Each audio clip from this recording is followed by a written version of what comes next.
আমি খুব মজার এবং সুস্বাদু একটা ডাবের পুডিংয়ের রেসিপি নিয়ে আপনাদের মাঝে হাজির হলাম। দেখতেই পাচ্ছেন লুকটা কত সুন্দর হয়েছে।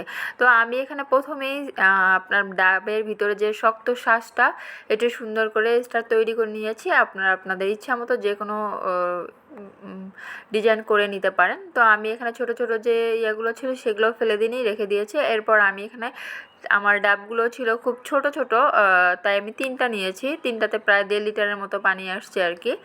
তো আপনারা একটা দিয়েও করে নিতে পারেন। আমি এখানে 1.5 লিটার পানির মধ্যে 3 চামচ পরিমাণ আগার আগার পাউডার দিব। এখানে ঠান্ডা অবস্থায় দিতে হবে, কোনোভাবেই গরম অবস্থায় দেওয়া যাবে না, তাহলে দলা পেকে যাবে। ঠান্ডা অবস্থায় দিয়ে তারপর এটা নেড়ে চেড়ে নিয়ে আর এরপর আমি দিয়ে দিলাম এখানে চিনি। তারপর আমি এটাতে মিডিয়াম তাপে দিয়ে একদম অনবরত নাড়তেই থাকবো যতক্ষণ না পর্যন্ত এটার একটা বলক না আসতেছে। 3 থেকে 4টা বলক দেওয়ার পরে এটা নামাতে হবে সঙ্গে সঙ্গে আপনার।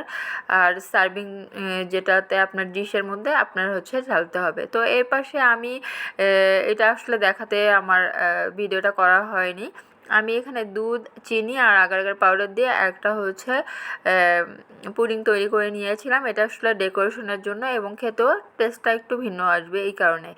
তো এরপর দেখতেই পাচ্ছেন আমি এটা মানে ছোট ছোট কিউব করে কেটে নিচ্ছি। আপনারা আপনাদের ইচ্ছা মতো কেটে নিতে পারেন, তবে যতটা পারবেন ছোট করে নেবেন। আমি একটু বড় করেই ফেলেছি, এ কারণে অনেক সময় এটা খুলে যাওয়ার সম্ভাবনা থাকে আর কি। তো এরপর আমি সুন্দরভাবে স্লাইস করে নিচ্ছি। তো এরপর আমি এখানে দিয়ে দিব যেটা একটা বোলের মধ্যে দিয়ে তারপর আমি উপরে যে কোকোনাট পানিটা ওইটা আমি ঢেলে দিব এর উপরেই। তো আমি এখানে একটু তেল ব্রাশ করে নিচ্ছি। তেল ব্রাশ না করলেও চলবে, কোনো সমস্যা নেই। তো আমি স্কোয়ার শেপের একটা বোল নিয়েছি এখানে কাচের। আপনারা যে কোনো বলেই নিতে পারবেন, কোনো সমস্যা নাই। তো এরপর আমি এখানে দিয়ে দিব যে স্টারগুলো তৈরি করে নিয়েছিলাম সেগুলো দিয়ে দিব, সুন্দর করে বিছিয়ে দিয়ে দিব। আর দিব কিউব করে রাখা যে দুধের পুডিংটা সেটা দিয়ে দিব। এটা যখন আপনি ওটা উল্টাবেন তখন এটা দেখবেন যে খুব সুন্দর একটা ডেকোরেশন চলে আসবে আর দেখতেও ভালো লাগবে এবং খেতেও টেস্টটা একটু ভিন্ন স্বাদের আসবে। যেহেতু দুধের পুডিংটা দিয়েছি, আমরা আসলে ডিম আর দুধ দিয়ে খেতেই পুডিং মানে পছন্দ করি। আর নর্মালি আমরা কোকোনাটের পুডিংটা বানাই, শুধু কোকোনাট দিই। তো আমি চেয়েছিলাম যে এর একটু ভিন্ন স্বাদ এবং ডেকোরেশনটাও যাতে সুন্দর হয় সে কারণে। তো দেখতেই পাচ্ছেন এটা মোটামুটি আমার বলক এসেছে আর আমার ডেকোরেশনটা হয়েছে। আমি এখানে ঢেলে দিলাম। তো ঢেলে দেওয়াটা আমার দেখানো হয়নি। তো দেখতেই পাচ্ছেন এটা আমি এখন আধা ঘন্টার জন্য ঠান্ডা করতে দিব। তারপর আমি এটা ফ্রিজে রেখে দেবো আরও আধা ঘন্টা।